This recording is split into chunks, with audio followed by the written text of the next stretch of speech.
Alright, here we are on a kind of a rainy Saturday afternoon taking a look at the 2014 Nissan Rogue. This model has been completely updated for 2014. This is the second generation Rogue. The big change for this vehicle, and I think a pretty smart move on Nissan's part, is to make available a third row seat in this thing. It's very hard to find a third row seat in a crossover that is still a compact. To get a third row, you pretty much have to move up to something that's effectively mid-sized, like a Kia Sorento, or the standard size Hyundai Santa Fe, or any one of a number of other larger crossovers, in which case you got a larger vehicle. One of the neat things about this vehicle is not only that it offers a third row, but Nissan actually managed to shorten the overall length of this vehicle almost an inch relative to last year. It doesn't look it though, because the wheelbase is about an inch longer. So it's a nice stately looking vehicle, but it's not a Gigantosaurus. It doesn't feel awkward to drive it or to park it. It's more maneuverable, etc., etc. Now, of course, the third row is kind of tight. It is really for only kids. But nonetheless, it's there, and you have that additional capacity, which is nice to have. I should mention that, well, let me back up here a little bit. The model that they sent me is loaded SL, which is the top of the line, and the one thing I don't like is that Nissan does not let you have the third row seat in the top of the line trim. Only in the base S and the Sport SV trim can you get the third row seat. However, I'll show you something neat that you can get in the two row only models, of which this is one. And in the first place, and they have this in there on their website, and you can check this out for yourself, but you might notice that the door opens particularly wide, wider than some of the other crossovers in this class, and that really helps you to make the most of the available space and also to get into and out of the vehicle. Rear seat legroom is significantly improved over last year's Rogue, and now it's very competitive with the other vehicles in this segment, particularly the RAV4 from Toyota that I reviewed last week. The Honda CR-V, really the only vehicle in this class that does better, significantly better, is the Mazda CX-5, and the Mazda CX-5 is only available with two rows. But let me show you the other thing that's neat out here in the back. Pop this thing open. This one has the electric liftgate opener, which I don't like. See how it gimps up extra slowly? I guess if you're handicapped or have difficulty, it's fine. I hate those things. Luckily, it's optional. Anyway, here's the configurable cargo floor. There's a hidden cubby underneath here. Now you can actually, it's hard to do this while I'm holding the camera, but if you can see these mounting points here, here, and here, you can stack these shelves in different locations. And this one actually has the spare tire in here, but if you have the stow and go system, there's a hidden compartment underneath here that you can put things like cameras and so on that you don't want people to see, and then you can put a tray up here.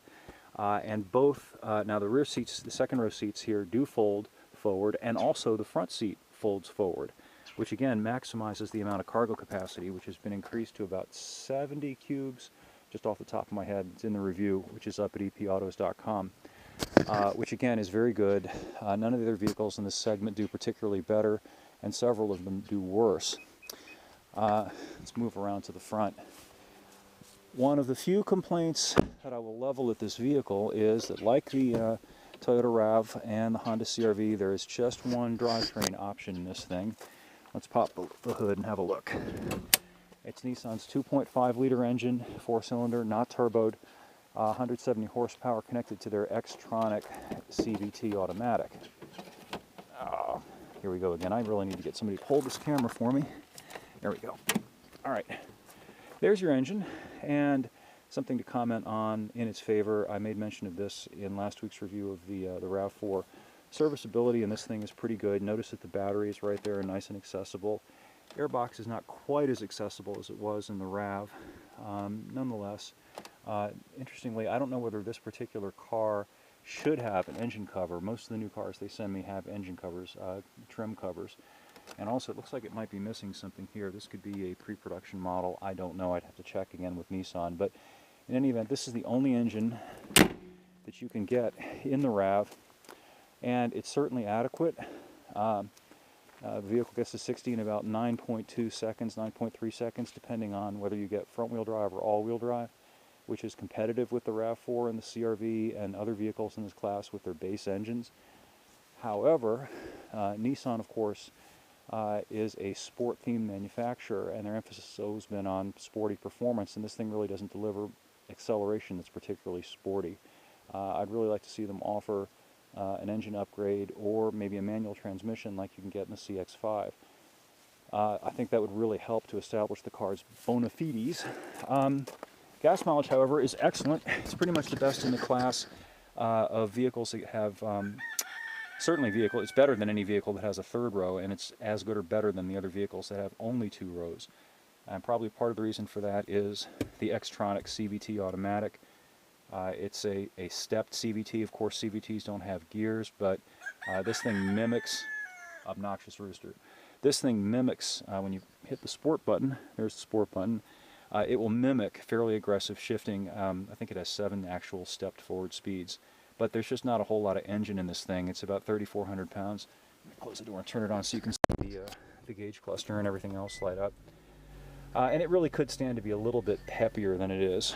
That's just one of the very few complaints that I have about it. Nissan tries to make it look a little sportier. You've got some carbon fiber in this particular model. Got a nice sporty sport bike cockpit-like gauge cluster, but really once you're rolling up to about 70-something, 75 miles an hour, there's just not a whole lot of oomph left to pass semis or pass Clovers. And that's really the only big complaint that I have about this thing. And it's not really an objective complaint, it's a subjective complaint. It's just my personal opinion. You may not care. For people who care more about just having that third row, that might be the major relevant consideration. You know, here you have a vehicle that has all the things that all the other crossovers have, and it has the addition of the third row, and it has some other things that you can't get in some of the competitor models, including, make my way over to the front here, standard LED surround headlights, which are kind of nice, high-end looking, and also provide additional visibility. And it's got forward collision warning, and it's got some other technology features that are pretty uncommon to find at vehicles in this price point, which starts around $22,000. So these are very affordable vehicles. Anyway, the review of this is up at epautos.com, and also if you're interested in doing cross comparison, the review I did of the Toyota RAV4 is also up on site.